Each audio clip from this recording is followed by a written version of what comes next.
The pressure from Ethan was a constant, a low hum beneath the surface of every workday. As an alpha, and more importantly, as his boss, Ethan operated with a chilling precision. He was a man of numbers and logic, exuding a faint, almost synthetic aura of control.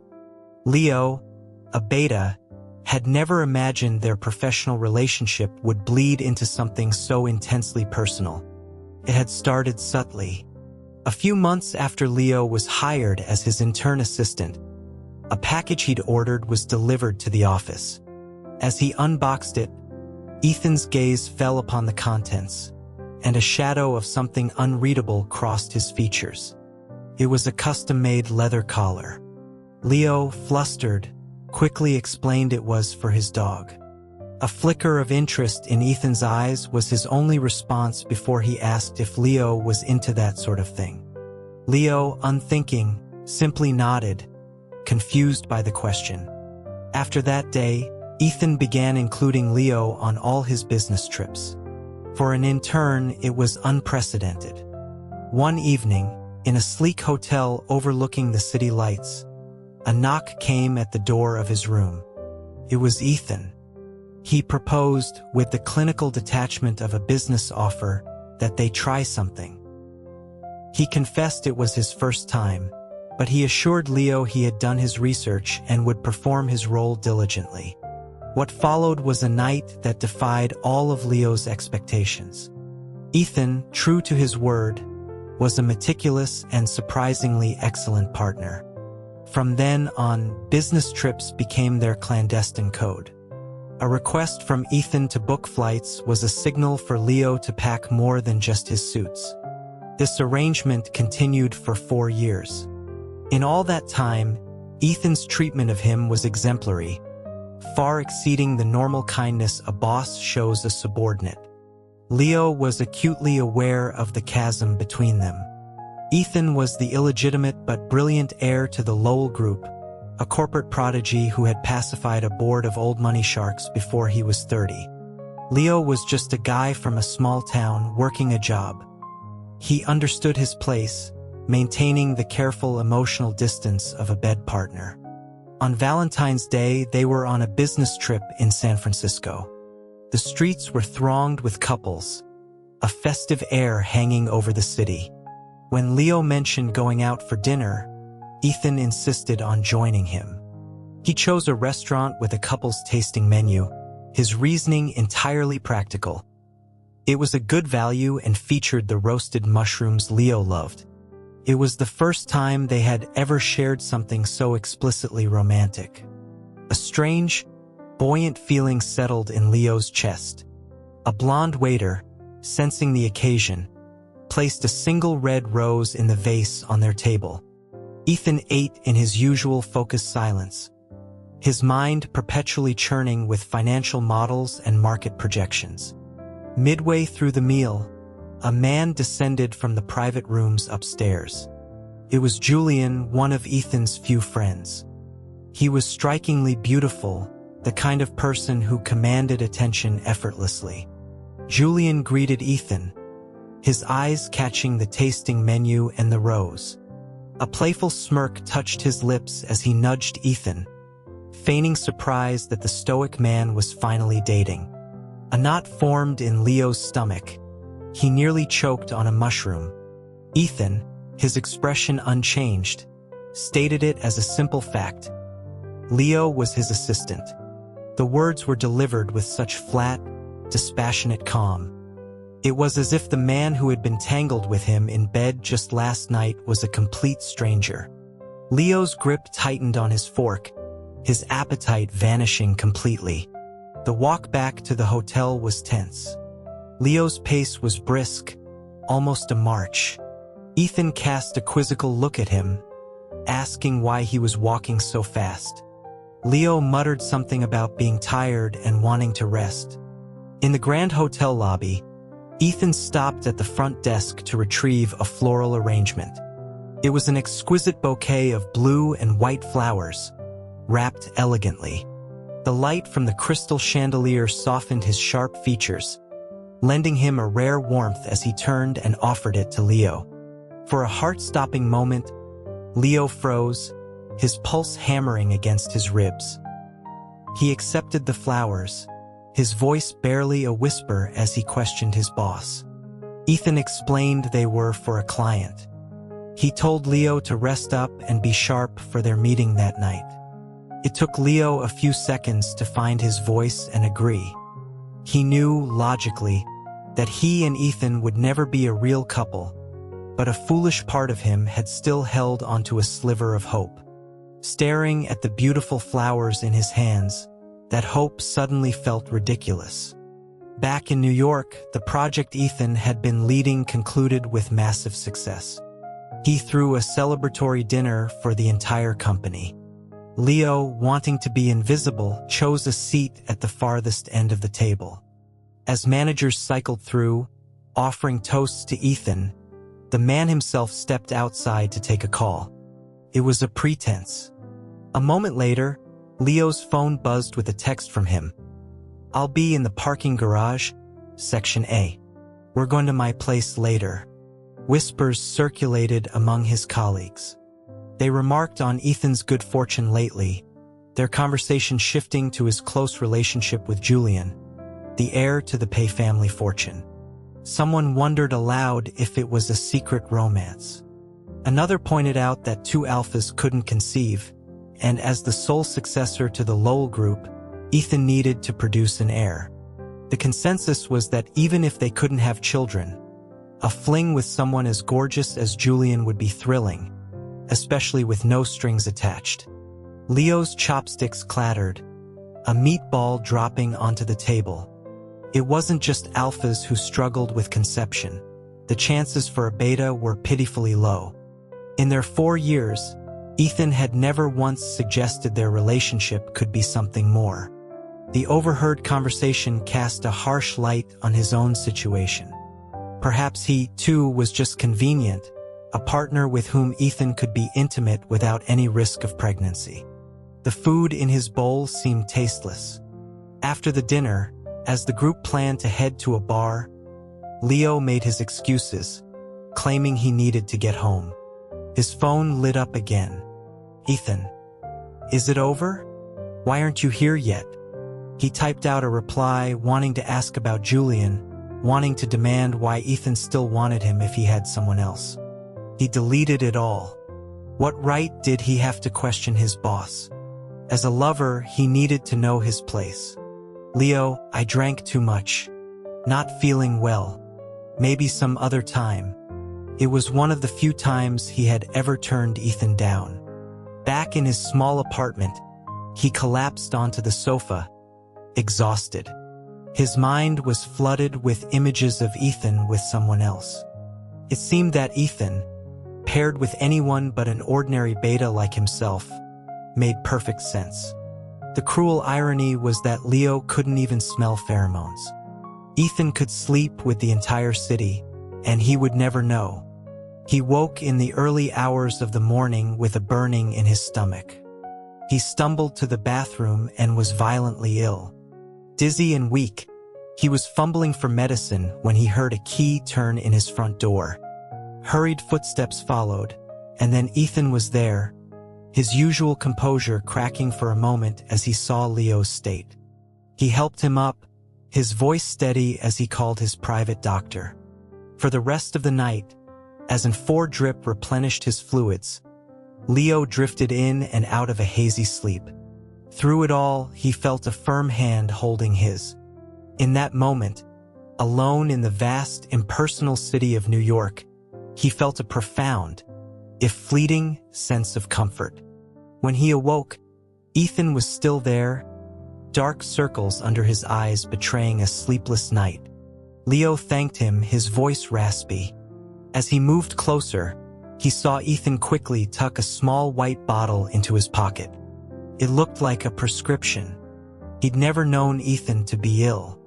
When he asked what he was taking, Ethan, who was usually direct to a fault, uncharacteristically changed the subject, saying it was nothing and urging him to eat the breakfast he'd bought. Ethan glanced at his watch and reverted to his usual self, reminding Leo that he had 30 minutes to get ready, or his perfect attendance bonus would be docked. The brief glimpse of humanity was gone, replaced by the ruthless capitalist. After Leo quickly finished his sandwich, they headed downstairs. Before getting in the car, Ethan asked him repeatedly if he felt unwell, offering him a paid day off if he needed it. The sudden consideration sent a small, traitorous flutter through Leo's heart. He assured him he was fine, happy to be going to work with him. According to the day's schedule, Ethan had an international conference call, but he announced it was postponed. Julian was coming to the office. It was rare for Ethan to alter his meticulously planned schedule for anyone but Julian. Leo quietly rearranged the calendar. When Julian arrived, he looked stressed. The two men disappeared into Ethan's office, drawing the blinds. Outside, the other employees exchanged knowing, gossipy smiles. When Leo went in to deliver coffee, he overheard their conversation. Julian's voice was light, teasing, as he commented on how terrible Ethan looked. There was an easy intimacy between them, a shared history that left no room for outsiders. Julian needed a favor, and Ethan agreed without a moment's hesitation. Leo had seen Ethan flatly refuse a request from the mayor, yet he seemed incapable of saying no to Julian. Delighted, Julian clapped Ethan on the shoulder. Ethan frowned, complaining that his cologne was too strong. Julian scoffed, retorting that it was better than the overpowering scent of rum that was Ethan's pheromone signature. So strong he could smell it even through suppressant patches. They joked about things Leo couldn't perceive, a world of scent and instinct closed off to him. Betas had no scent and couldn't smell one. They were the background characters of society, born to work. He was never a real option for Ethan. But if that was the case, why had Ethan been so good to him, letting him build up all this useless hope? His face paled, and hot coffee sloshed over his hand. He collected himself and went to the break room to prepare 2 new cups. For a while after that day, Ethan didn't call on him. He had once sought Leo out at least once a week, but now he was traveling for a month straight, and he hadn't taken Leo with him. Maybe he had grown tired of him. Or maybe he was too busy helping Julian to be burdened with an assistant lover. The sudden free time left Leo feeling strangely empty. His mother called, telling him his father's old work-related illness was acting up again. He looked at his bank account, thought about his impending 30th birthday, and decided it was time to go home. He made good money in New York, but he would never afford a house here. And there was no one he loved enough to make staying worthwhile. He drafted a resignation letter and emailed it to Ethan. That night, after a networking event, Ethan came straight to his apartment. He'd been drinking. The smell of expensive whiskey filled the small space. He demanded to know why Leo was quitting. Leo told him he was tired and needed to go back home to rest. He finally snapped, admitting he was done serving him at the office during the day and in the bedroom at night. Ethan stood frozen, the words sinking in. His usually impassive face contorted with something unreadable. He then made a startling suggestion. What if they switched roles at night? A bitter laugh escaped Leo. He asked Ethan why he wasn't with Julian, wondering if it was because their alpha pheromones clashed. When Ethan confirmed he was serious, he moved forward, cupping the back of Leo's neck and pulling him into a kiss. Even this close, Leo couldn't smell his pheromones, but the sheer force of his presence was overwhelming. Ethan was true to his word. He willingly put on the collar. Leo, now in control, took a petty satisfaction in making him call him Mr. Collins. As Ethan struggled with the unfamiliar submission, his eyes, dark and intense, held a power that defied his position. Leo lit a cigarette after they were spent, the exhaustion profound. Ethan, sober now, asked him again seriously why he had to leave. Leo looked out his window at the gritty, aging buildings of his neighborhood, a world away from Ethan's sleek penthouse. He explained that the money he made here would never be enough to build a life in New York. Ethan pressed him for his future plans. Leo said he didn't know. Maybe his parents would arrange a marriage for him. He'd get a cat. He would just settle down. Ethan's relentless questioning frustrated him. What more could there be? Ethan watched him, then took the cigarette from his lips, extinguished it, and pushed him down onto the rug. His kiss was different this time, rougher, his movements fierce. A farewell fuck for a relationship that never was. Ethan rejected his resignation and, without a word, gave him a substantial raise. Leo stared at his pay stub and texted him a single question mark. Ethan's reply was simple. Don't go. Leo scoffed. It felt less like a plea and more like payment for services rendered.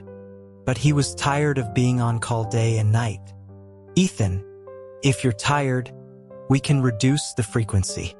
You can choose the times that are convenient for you. For times a week? Leo didn't reply. Ethan, 3 times a week. That's my final offer. Leo sighed. There was no reasoning with a capitalist. Perhaps trying to ease his workload, Ethan assigned another alpha secretary to his upcoming Friday business trip. That was all the confirmation Leo needed. He emailed HR to begin his offboarding process. He didn't have much to pack. 2 suitcases held his entire city life. That afternoon, he left the company group chat, took an Amtrak out of the city, and then 2 long bus rides later, he was finally back in his hometown, Havenwood. It was early winter. The fields were barren, harvested down to dry stubble. The town had seen some growth in recent years, thanks to a new, young town manager who was using the internet to help local farmers sell their produce. He met him the next day. The manager's car had gotten stuck in the mud on a rural road, and Leo helped him push it out. In the glow of a streetlight, he recognized him. It was Luke, the kid from next door who used to follow him around. They'd lost touch when Leo went off to college. Luke was thrilled to see him, chattering excitedly about the world outside their small town. As snow began to fall outside, he brought Leo a basket of sweet potatoes. He started visiting frequently, and one evening after dinner, they buried the potatoes in the warm embers of the fireplace. Luke showed him a presentation on his phone about live streaming to sell local goods. The idea was solid, but the execution needed work. Leo, drawing on his corporate experience, offered some key suggestions. When he turned his head, he found Luke staring at him intently. He asked if he'd said something wrong. Luke hesitated, then asked if Leo had found a partner in New York. The question surprised him. Luke explained that he could smell a faint alpha scent on his clothes. Just then, a knock echoed through the house. Leo assumed it was his mother back from her card game. He opened the door to find Ethan, his face a grim mask against the swirling snow. He looked like he had traveled a long way. He wanted to know why Leo had left without a word. Leo told him plainly that he didn't want to work for him anymore, and he didn't want to be involved with him anymore. Ethan fell silent, a rare vulnerability flickering in his eyes.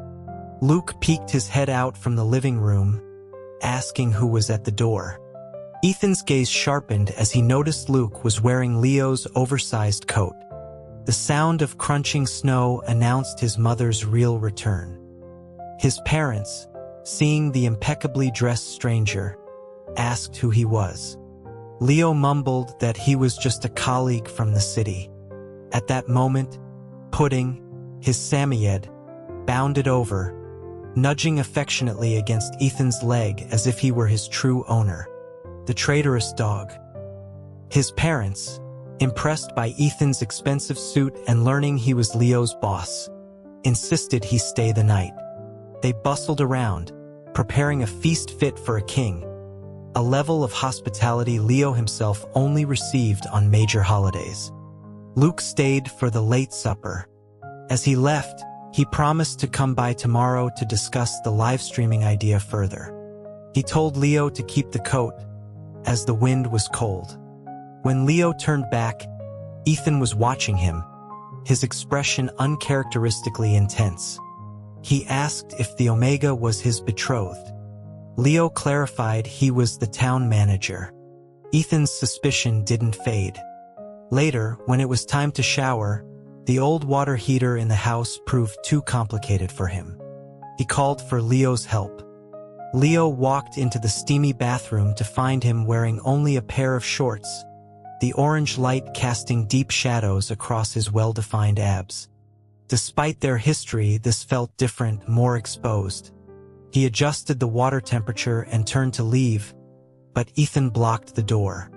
Without a word, he pulled Leo into a fierce embrace, his mouth crashing down on his. It was the first time Ethan had ever kissed him outside of a bedroom. He pinned him against the sink, kissing him until he was breathless, his hand sliding under his shirt. He asked if he wanted to join him. It was a tactic that had worked to end a cold shoulder between them once before. Leo pushed him away, his voice cold. He told him not to touch him, that their arrangement was over.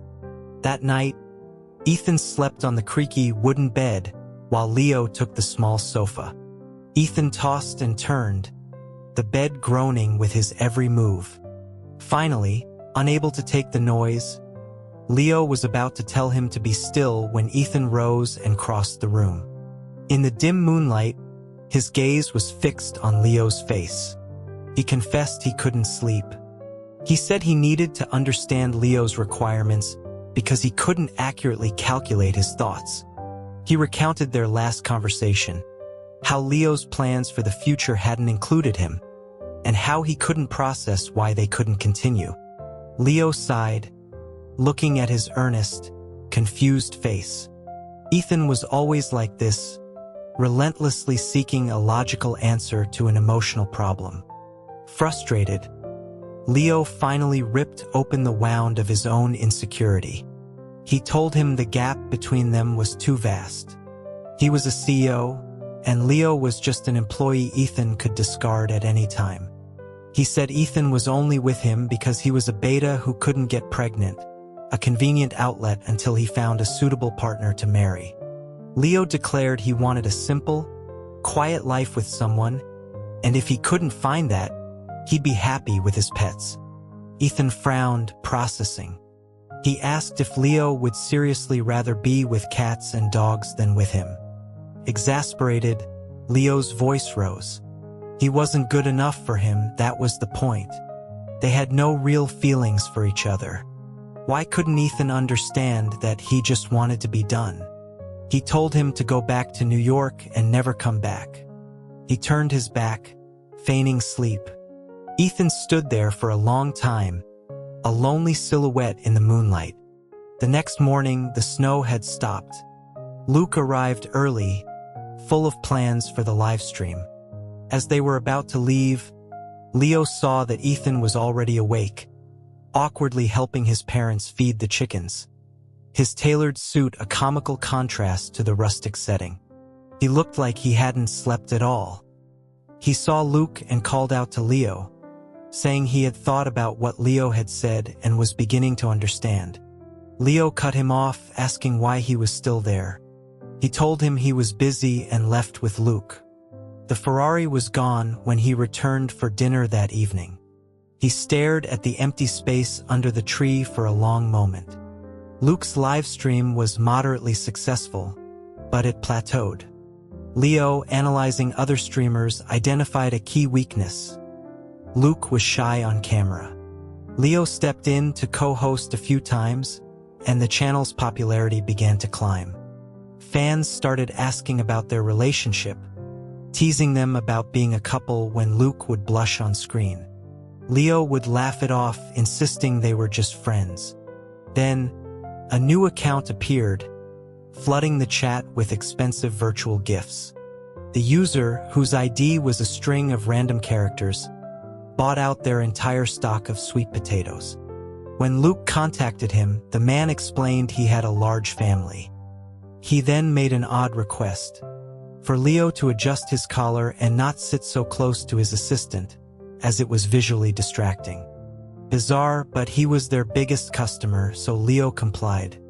The user, Cypher, later asked for his number to be notified of future streams, explaining he liked the sound of his voice.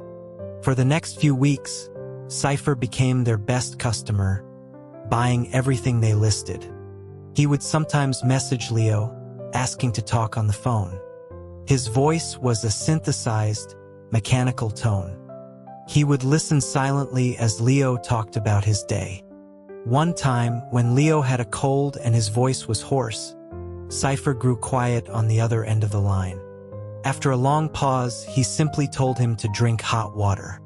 The whole interaction was strange, but Leo figured their paths wouldn't cross again once he found a local job in the spring.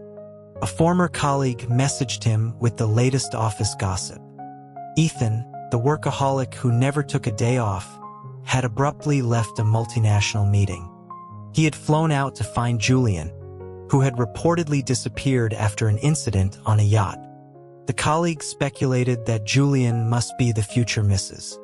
Lowell. Leo just replied that he didn't know. He knew Julian was special to Ethan, but the nature of their bond was a locked room he'd never been allowed to enter. It was a stark reminder that he was always on the outside. He started applying for jobs in the nearby town. The pay was low, but so was the cost of living. Cypher messaged him, asking why he hadn't been streaming. Leo explained he was likely done. His life was settling into a quiet rhythm. He and Luke would spend evenings fishing in the local river, a simple, nostalgic pleasure. He occasionally posted photos of their catches, and Cypher was always the first to like them. One night, walking home with Luke under the moonlight, Luke hesitantly asked about his plans, about what kind of partner he was looking for. Before Leo could answer, Luke explained a neighbor had asked him to inquire, wanting to set Leo up with an Omega. Leo just said he'd leave it to fate. Luke's voice grew small as he said any Omega would be lucky to have him. When Leo got home, his phone was buzzing with messages from Cypher. When he didn't reply, a voice call came through. Covered in mud from fishing, he declined it.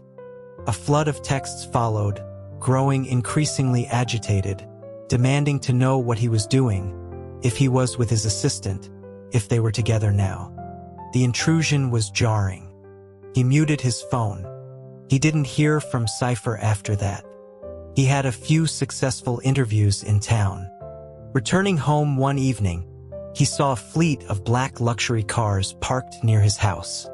It looked like a wedding procession. The cars led directly to his front door, which was blocked by mountains of extravagant gifts. His parents were beaming, chatting with a man in a crisp suit. The man turned. It was Ethan. He was there, he announced with a corporate smile, to formally propose marriage. Leo dragged him aside, hissing at him to stop the charade. Ethan explained that their last conversation had been a revelation. He'd consulted his therapist, who had explained that his emotional dysregulation wasn't incurable. The medication he'd been taking was to help regulate his hormones, to help him feel more human. He took Leo's hand and told him he had researched how ordinary people spend their lives together, and it began with a formal proposal. He presented a blank check, an earnest offering. Leo was speechless. Ethan told him not to belittle himself, that he deserved everything. And most importantly, that he loved him. He asked, with a flicker of genuine vulnerability, if Leo would consider spending his life with him, despite his condition. He then revealed that he was Cypher. He had been watching the live streams, terrified that Leo was going to end up with someone else. He'd meant to come a month ago, but liquidating some assets to prepare the proposal gifts had taken longer than expected. His parents, dazzled by the display of wealth, practically gift-wrapped him and sent him off with Ethan. As their car pulled away, Luke ran up, holding a basket of fish, his face a mixture of shock and sadness. He wished Leo well, saying a man like him belonged in the big city. The drive back to New York was quiet. Leo, still processing everything, asked why Ethan wasn't with Julian. Ethan was confused by the question. He explained that Julian had helped fund his first venture and was now a shareholder. Helping him was just repaying a debt. He had a person he loved, but it was complicated.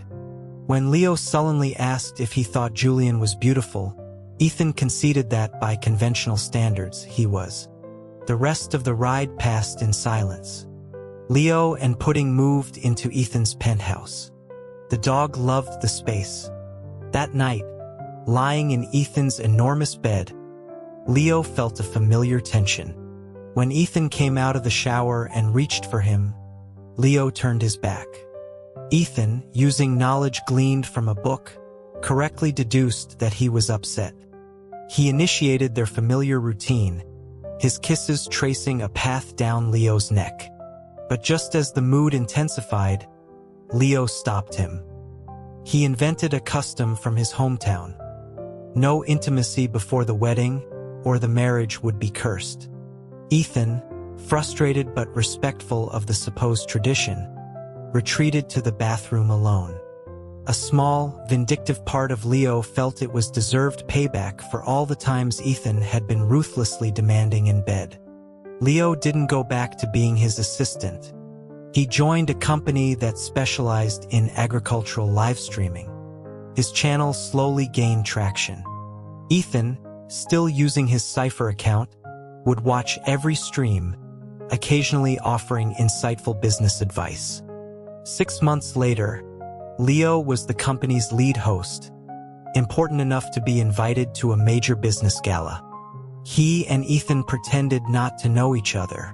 During a break, Leo saw him talking with Julian. The two alphas looked comfortable together, laughing. The old insecurity resurfaced, the feeling of being a second choice. He was drinking moodily when another beta host, Sam, came over to network. They chatted amicably. From across the room, Leo felt Ethan's gaze fixed on them. He ignored it. The party grew crowded and loud. Leo stepped outside for some air, his phone buzzing with articles his parents kept sending him. How to hold an alpha's heart without pheromones. The 3 biggest mistakes couples make. He scoffed. Ethan hadn't mentioned marriage since the proposal. This whole relationship felt precarious. As he was walking, Sam caught up to him, offering him a ride. Before Leo could decline, a cold voice cut in from behind them. It was Ethan asking what they needed to discuss in depth. Sam stammered, intimidated by the CEO's presence. Ethan coolly informed him that Leo had come with him and pulled Leo away. In the car, Ethan didn't speak, but the air was thick with tension. He reached over, not to kiss him, but to pluck Sam's business card from Leo's pocket. He asked what they were talking about. Leo retorted that Ethan had spent plenty of time talking to Julian. Ethan insisted that Sam was flirting with him. Leo was surprised he could even tell. He asked point-blank if Ethan was jealous. Ethan, like a child learning a new word, asked if that's what this feeling was. Leo poked him in the chest, explaining that the feeling of wanting another man to disappear was, in fact, jealousy. And that was exactly how Leo felt when he saw him with Julian. Ethan still seemed confused. He and Julian were just friends. Finally, Leo asked the question that had haunted him for years. Did you ever love Julian? Ethan looked at him, genuinely shocked. He's an alpha. Why would I love him? I'm not gay. The blunt, illogical statement was so purely Ethan that Leo almost laughed. He pressed him, asking why he had chosen him, a beta, over all the omegas available. What did he even like about him? Everything, Ethan answered simply. Then, after a moment of deep thought, he elaborated. He liked that Leo was meticulous, that he managed his life and work seamlessly. He confessed something Leo never knew. Before every shareholder meeting, he would feel intense anxiety, but having Leo there made it bearable. When Leo was around, even business trips were something to look forward to. His therapist had told him he could try going off his medication. But after Leo left, everything became flat and meaningless again. The therapist called it love. He admitted he didn't always perceive it himself, but he promised to try his best to show it. "I really do love you," he finished, his voice raw. Hearing him dissect his own heart, all of Leo's long-held resentment dissolved. Ethan wasn't incapable of love. He was just slow to process it. In this relationship, Ethan had been the brave one, while Leo had hidden behind his own insecurities. "I love you too," Leo said, and pulled him into a fierce kiss. The drive home was a blur. The moment they were inside, Ethan had him pressed against the wall, their kisses hungry and desperate. He carried him to the bedroom, and Leo heard him fumbling in a drawer. "We haven't played in a long time," Ethan murmured, his voice thick with desire. "Let's try something tonight." Before Leo could respond, his hands were bound. Ethan leaned in, a storm of want in his eyes. "By the way," he said, a ghost of a smile on his lips, "I asked your parents. Your hometown has no such custom." He tugged off his own tie. "You lied, Leo. As punishment, you'll be my good boy tonight." They never planned on having children, but one day, a happy accident occurred. They had a son, an alpha, who thankfully did not inherit Ethan's emotional dysregulation. The boy was endlessly curious. "Dad, are you a policeman? Why are there handcuffs in your room? Did you hit Daddy? I heard him crying last night. Why was Daddy sitting on your lap holding a rope? Was he getting revenge?" Ethan, for the first time in his life, was at a loss for logical answers. The day his son started kindergarten, he was immensely relieved. Life settled into a comfortable routine. When Leo knitted mittens for their son, Ethan wanted a pair too. When Leo packed a special lunch for their son, Ethan wanted one too. He expressed his displeasure not with words, but by biting a little harder during their intimate moments, by pretending not to hear when Leo asked him to stop. For Valentine's Day one year, Ethan announced they were going to a rooftop restaurant. Leo reminded him to buy flowers. Ethan launched into a lecture about how romantic holidays were a marketing concept created by capitalists. Leo stared at him, stone-faced. "Fine, don't buy them." On the day, Ethan picked him up in a new convertible. His hands were empty. Leo was already mentally preparing the sofa for him. Then Ethan hit a button. The convertible's roof retracted, revealing the entire back seat filled with a stunning assortment of every flower imaginable. "I went to the florist," Ethan explained. "I didn't know which ones you liked, and asking would ruin the surprise. So I bought some of everything." Leo felt a smile spread across his face, a warmth that erased the memory of a bouquet once meant for a client. "I love them all," he said. That night and every day for a week after, a new bouquet of flowers arrived for him. The human machine wasn't a lost cause. He just needed a little programming. And luckily, Leo had a lifetime of patience.